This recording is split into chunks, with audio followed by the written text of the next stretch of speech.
नमस्ते दोस्तों। आप सभी का मैं स्वागत करता हूं आज के इस सेशन में। आज के इस सेशन में हम जानेंगे जे के फ्लिप फ्लॉप के बारे में। जैसे हमने इसके पहले एक सेशन रिकॉर्ड किया था एसआर फ्लिप फ्लॉप का हिंदी में, उसी तरह से ये जे के फ्लिप फ्लॉप का सेशन मैं हिंदी में रिकॉर्ड कर रहा हूं। तो यहाँ पे हम समझेंगे कि एसआर फ्लिप फ्लॉप के जो ड्रॉबैक थे या लिमिटेशन थे, उसको जे के फ्लिप फ्लॉप के जरिए हम कैसे सॉल्व कर पाते हैं। एसआर फ्लिप फ्लॉप को यूज करके हम जेके फ्लिप फ्लॉप किस तरह बनाते हैं, और नैंड गेट्स का यूज करके भी इसको किस तरह बनाया जाता है, इसके बारे में हम जानेंगे। तो मेरे दोस्तों, आप जैसे जानते हो कि यूट्यूब पे आप मेरा ये सेशन देख रहे हो, तो अभी तक अगर आपने सब्सक्राइब नहीं किया है तो कर लो, क्योंकि काफ़ी सारे वीडियोस कंप्यूटर साइंस और इलेक्ट्रॉनिक सब्जेक्ट में अलग अलग टॉपिक्स पे आपको देखने मिल जाएंगे। तो हम अभी चलते हैं जेके फ्लिप फ्लॉप के बारे में जानने के लिए। तो जैसे हमको मालूम है कि जब एसआर फ्लिप फ्लॉप में एस और आर ये दोनों वन रहते हैं, तब एसआर फ्लिप फ्लॉप में आउटपुट क्यू और क्यू बार जो है वो सेम हो जाता है। लेकिन हमको मालूम है कि लॉजिकली ये दोनों आउटपुट्स जो है वो अपोजिट होने चाहिए। एक जीरो है तो दूसरा वन होना चाहिए, पहला वन है तो दूसरा जीरो होना चाहिए। लेकिन एसआर फ्लिप फ्लॉप के सर्किट के ये लिमिटेशन है कि आप ये जो कंडीशन है, S is equal to one, R is equal to one, ये आप यूज नहीं कर पाते। तो ये एक बड़ा लिमिटेशन हो गया एस आर फ्लिप फ्लॉप का। तो इसको हम रिजॉल्व कर सकते हैं सर्किट में थोड़ा सा मॉडिफिकेशन करके। तो एस आर फ्लिप फ्लॉप का जो सर्किट है, उसको अगर हमने मॉडिफाई किया तो उसको हम कहते हैं जे के फ्लिप फ्लॉप। तो ये एस आर फ्लिप फ्लॉप में एस बोले तो सेट, आर बोले तो रिसेट, और ये जे के फ्लिप फ्लॉप का जो सर्किट है वो जिस साइंटिस्ट ने बनाया था उसके नाम पे ये जे और के इनपुट यहाँ पे दिए हुए हैं। तो मॉडिफिकेशन किस तरह करना है? मॉडिफिकेशन इस तरह से करना है कि आप एक एसआर फ्लिप फ्लॉप लो, उसको एक एंड गेट कनेक्ट करो। तो इसका एक इनपुट रहेगा जे, इसका दूसरा इनपुट रहेगा क्यू बार। तो यहाँ पे एस को जाएगा जे इंटू क्यू बार। और एक एंड गेट लो, इसका एक इनपुट रहेगा के, दूसरा इनपुट रहेगा क्यू।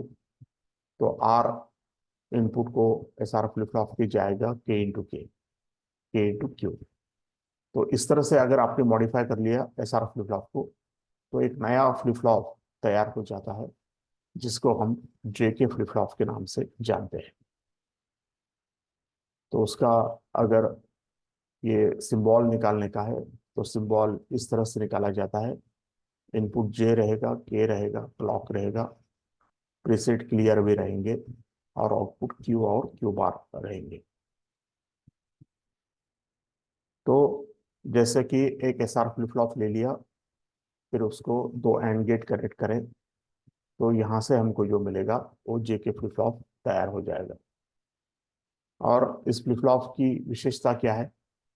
तो इस फ्लिप फ्लॉप की विशेषता ये है कि यहाँ के पहले तीन रोज जो है ट्रूथ टेबल के वो सेम रहेंगे एस आर फ्लिप फ्लॉप के तरीके के, जे जीरो के जीरो।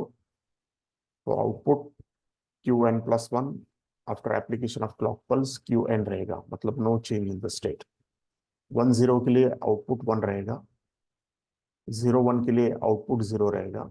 तो ये दूसरी स्टेट हो गई सेट स्टेट, ये तीसरी स्टेट हो गई रिसेट स्टेट, और ये जो चौथी स्टेट है वन वन की, तो यहाँ पे आप पाओगे कि जो भी इनिशियल आउटपुट है उसका एग्जैक्टली कॉम्प्लीमेंटेड आउटपुट आपको मिलेगा। मतलब अगर इनिशियली आउटपुट जीरो है तो वन मिलेगा after application of clock pulse, या फिर इनिशियल आउटपुट जीरो है तो आपको वन मिलेगा, या वन है तो फिर जीरो मिलेगा। तो ये जो स्टेट है, ये अब हम जेके फ्लिप फ्लॉप में यूज कर पाते हैं, और इसको हम बोलते हैं टॉगल स्टेट। तो ये पहली हो गई नो चेंज, ये दूसरी हो गई सेट, ये तीसरी हो गई रिसेट, और ये चौथी हो गई टॉगल स्टेट। तो जेके फ्लिप फ्लॉप में आप चारों स्टेट्स यूज कर पाते हो। तो यही विशेषता है जेके फ्लिप फ्लॉप की, कि इसी विशेषता के कारण जेके फ्लिप फ्लॉप जो है वो ज़्यादा यूज होता है अलग अलग डिजिटल सर्किट्स में, जैसे काउंटर्स में, शिफ्ट रजिस्टर्स में हम इसको यूज कर पाते हैं। तो अगर आपके पास एसआर फ्लिप फ्लॉप नहीं है, आपके पास नैंड गेट्स है, और नैंड गेट के जरिए आपको अगर जेके फ्लिप फ्लॉप तैयार करना है तो वो भी आप कर सकते हो। तो यहाँ पे आपने पहले दो गेट ले लिए, G1 G2, फिर यहाँ पे और दो गेट बढ़ा लिए, G3 G4, फिर यहाँ पे एक इनपुट जे, दूसरा इनपुट के, यहाँ पे क्लॉक कॉमन कर ली, फिर क्यू बार यहाँ पे कनेक्ट किया, और क्यू यहाँ पे कनेक्ट किया। तो इस तरह से अगर आपने अरेंजमेंट कर ली, G1 का एक इनपुट को प्रीसेट नाम दे दिया, दूसरे G2 के एक इनपुट को हमने क्लियर नाम दे दी। तो G1 का जो आउटपुट रहेगा वो रहेगा क्यू, और G2 का जो आउटपुट रहेगा वो रहेगा कॉम्प्लीमेंट ऑफ क्यू या क्यू बार।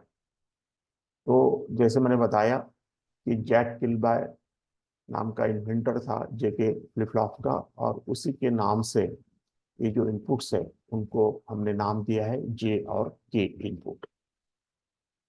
तो इस तरह से अगर आप नैंड गेट्स को कनेक्ट करोगे तो आप पाओगे कि आपने जेके फ्लिप फ्लॉप तैयार कर लिया। तो ट्रूथ टेबल में कुछ बदलाव नहीं होगा, वो सेम ही रहेगा। 0 0 के लिए नो चेंज, 1 0 के लिए 1, 0 1 के लिए 0, और 1 1 के लिए कॉम्प्लीमेंट ऑफ इनिशियल स्टेट, जिसको हम लिखते हैं क्यू एन बार। तो पहली नो चेंज वाली स्टेट है, दूसरी सेट वाली, तीसरी रिसेट वाली, और चौथी जो है उसको बोलते हैं हम टॉगल स्टेट। तो आप ये जो ट्रूथ टेबल है ये इजिली यहाँ पे आप वेरीफाई कर सकते हो। इस सर्किट्स में अगर आपने J0 K0 लिख दिया तो आपको मालूम हो जाएगा कि G3 और G4 का आउटपुट 1 1 रहेगा।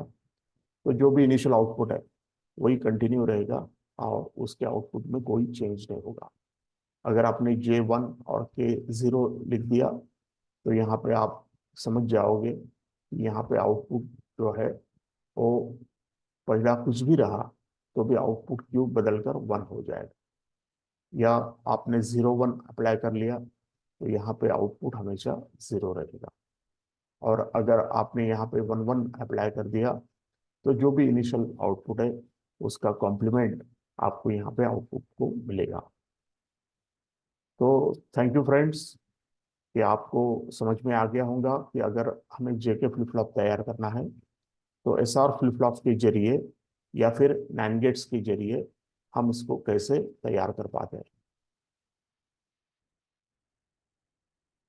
Thank you all.